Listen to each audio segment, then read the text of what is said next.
Κρήτη και Κάσο. Κρήτη και Κάσο είναι κοντά, μπορεί να παντρευτούνε.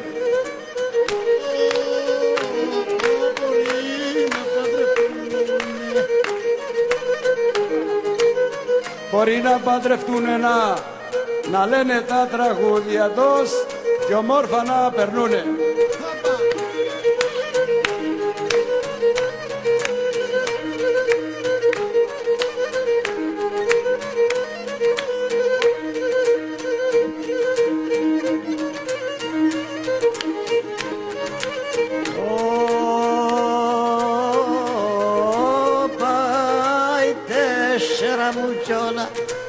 Η Κασοσή μικρό νησί μας τους ανθρώπους αρέσει.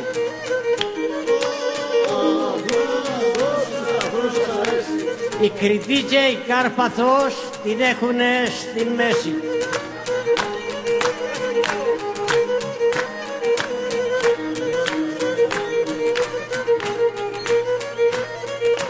Όπα,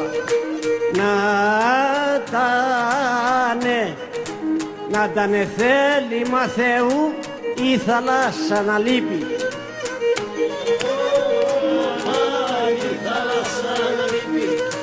Η θάλασσα να λείπει, η θάλασσα να λείπει και να μας κάνει μια στεριά τη Κάσο με την Κρήτη.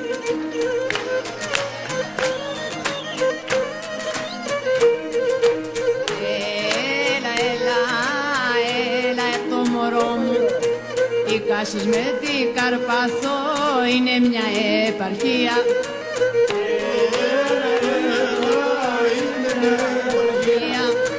Είναι μια επαρχία, είναι μια επαρχία και μη μας ξεχωρίζετε για την αμαρτία.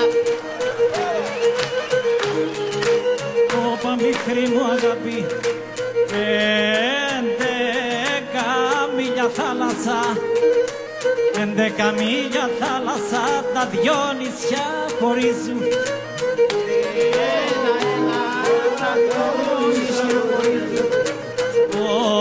Όπα, τα δυο νησιά χωρίζουν. Γίνονται όμως μια στεριά την ώρα που λεντίζουν.